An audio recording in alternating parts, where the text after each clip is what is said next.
Stephen A. Williams, president and founder of the creditrepairshop.com. And in today's video, we're going to talk about why would Elon Musk want to abolish the Consumer Financial Protection Bureau. I'm pretty sure you know, but just in case you don't know, the Consumer Financial Protection Bureau was put in place after 2008 when the housing crisis. And what they've done is they have this department that is regulating debt collectors because there was severe issues with the way that debt collectors were going after people. So what they did is they put everything in one department and said, this is the way that you have to, well, number one, you have to include all of this stuff on any letter that you send out to someone claiming that they owe a debt that you've purchased. So the letters had to have the same amount of information. It could have a different format, but the format had to be approved by the CFPB. And what they were hoping to do with that was to get some uniformity so people would know that they have all of the information to be able to respond with a debt validation to the debt collector. But also the CFPB started going after different companies that had multiple, like thousands of complaints with issues with lending, anything with banking, anything with debt settlement companies that were like over and above where it was harming consumers. And they also went after credit repair companies and other types of company, anything with financial and debt settlement companies. It's all being under the umbrella of what the CFPB was put together to kind of keep their eyes on everybody. And then also over time, what the CFPB started doing was to allow people to put in complaints to them against companies. So they would be like, hey, we got this complaint against you. It's uploaded here. Instead of trying to handle it in your state, you could put it with the CFPB, since the CFPB is regulating everybody, and then they would take care of your complaint. And at the beginning, it was doing very well with getting complaints resolved and allowing people to be able to move forward. And during a certain period of time, especially during COVID, the whole system got abused on one side with credit repair companies submitting documents and having people submit complaints through there that were not legitimate. We were not one of the companies doing that.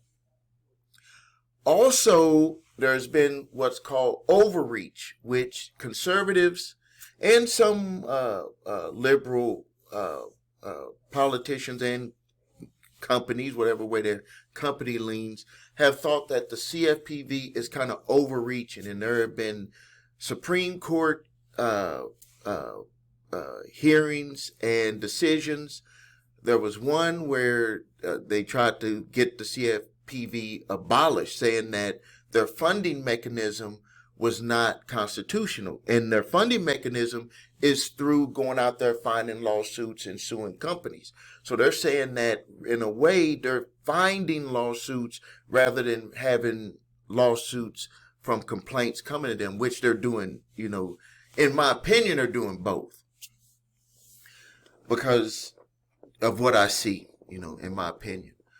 So now the whole thing is that I ran across this story on Politico that said Elon Musk, and I'm going to minimize myself here. It says right here, Elon Musk says we should just delete, keyword, delete the Consumer Financial Protection Bureau. And from what we see right now, you got Vivek Ramaswamy and Elon Musk are like the right hand and left hand of Donald Trump right now. And they got this Doge department that is like making these suggestions. And here's one of his suggestions right there. Don't take my word for it. This is his suggestion.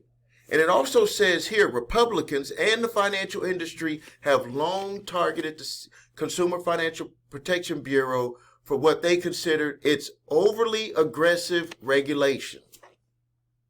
But still in my mind, I was like, why is Elon Musk so concerned about the Consumer Financial Protection Bureau? Elon Musk is dealing with, he had PayPal and, that type of stuff. And he's not even really involved in that anymore. Elon Musk has SpaceX and Tesla. Like, what is he concerned about the Consumer Financial Protection Bureau for?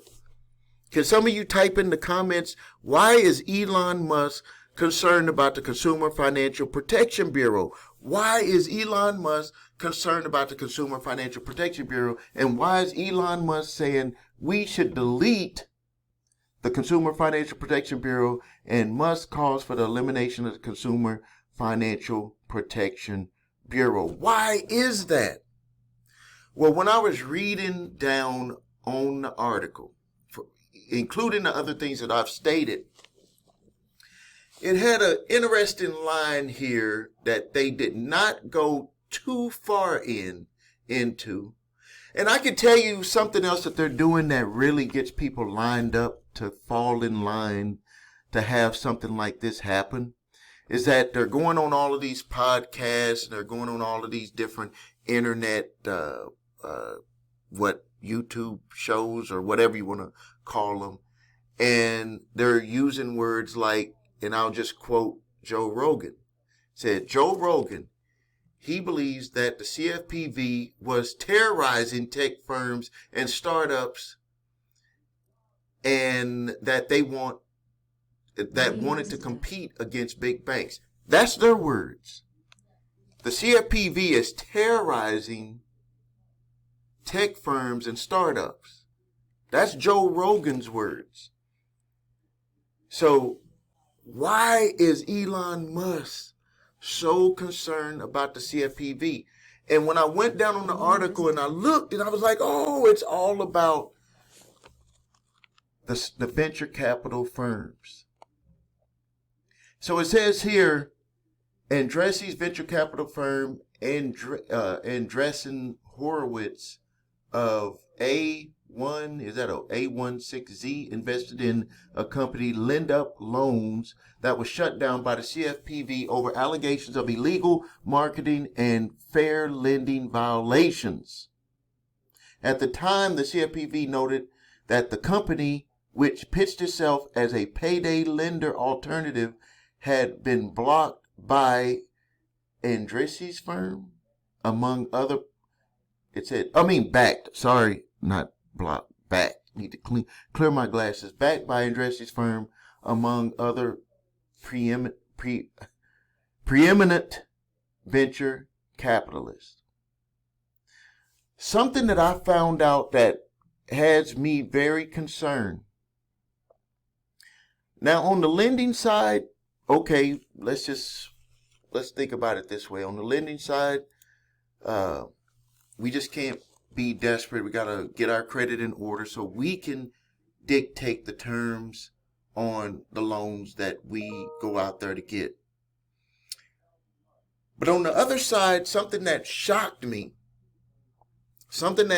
about deregulation of these quote unquote internet financial institutions is that I found out that they are not FDIC insured, that there are actually some of these companies that went under and people lost all of their money. Some of the people only had like $1,000 in those accounts.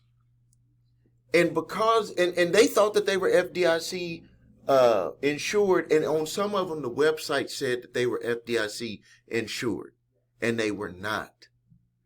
What do you think the playing field is going to look like when there is no over umbrella? When I say umbrella, that means that CFPB covers the whole United States. If they don't, then we go back to the states' rights, right?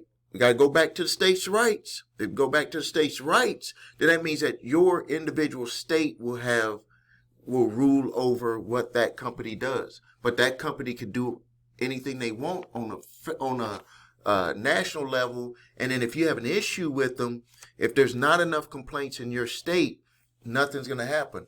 With the CFPB, when there was complaints overall, because they're the umbrella, we get some from Texas, get some from New York, we get some from Florida, we get some from Wisconsin, Illinois, Minnesota. Oh, we have a pattern here. Got that pattern because we got under a big umbrella, we see in all 50 states. But now when it goes to the, got the states' rights and you got one state, that's probably won't justify any type of class action.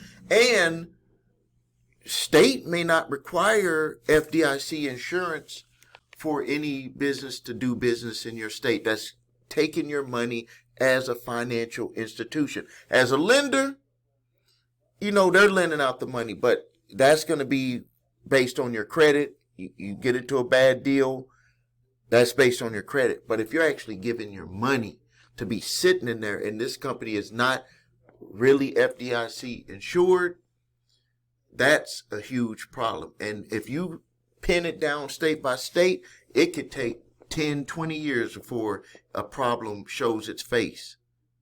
Now, what I'm going to do is I'm going to look online for some of the companies that have been shut down or that went out of business and people thought that they were FDIC insured.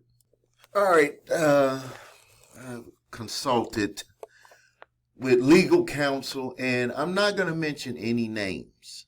That's not going to be warranted right now. But what I can tell you, in the FDIC states it on their website, you can go to the FDIC website, fdic.gov, deposit and search under the types of financial institutions that are FDIC insured. Fintech banks are not FDIC insured. They are not. There have been some that shut down that stated that they were FDIC insured and they were not FDIC insured.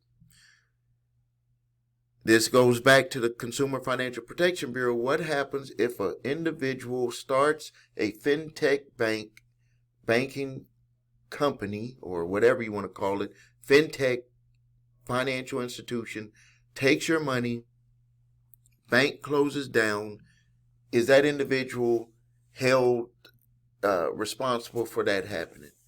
And if the CFPB is not there, it's going to be left over to the State Attorney General's office.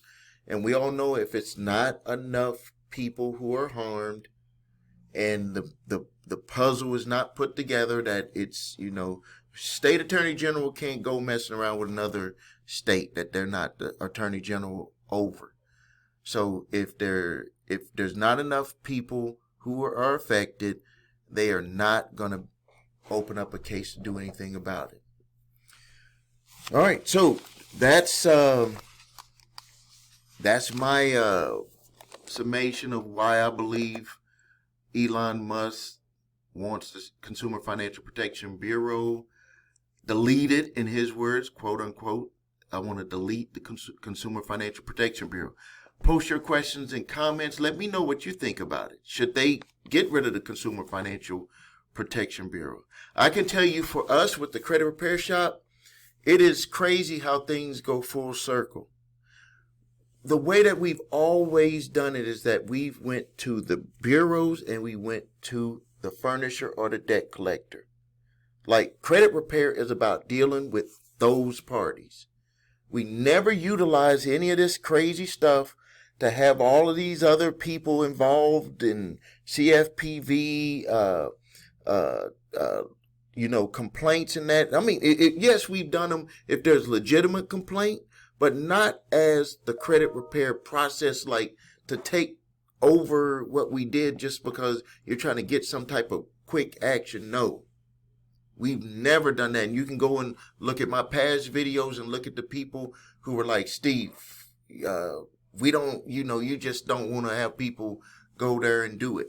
Well, it's went full circle for me I guess when you're in the business for now going on 25 years, stuff goes full circle and you start to see that there's no quick fixes. What there is hard work, dedication, and the job gets done. And I want to congratulate myself for sticking with it. If you need help with your credit, please visit us at thecreditrepairshop.com. Watch the video of what makes us different so you can see my 8-point validation process, my 2-phase settlement process. That's the way that we repair credit and increase scores. If you need your credit reports and scores, go to the website your3scores.com to grab your TransUnion, Equifax, Experian credit reports and all 3 scores. Links are below in this video. If you have debt collectors coming after you, grab my 3-pack of letters, statute of limitations, debt validation, and cease and desist collection activities letter. Use the one that's appropriate for your situation. I do ask for a donation on those, but you don't have to do it. But I appreciate it if you do, because those letters can save you time, money, and frustration. And I know that that's important to you. Please subscribe to the channel, post your questions and comments. This is Stephen A. Williams, President and Founder of thecreditrepairshop.com.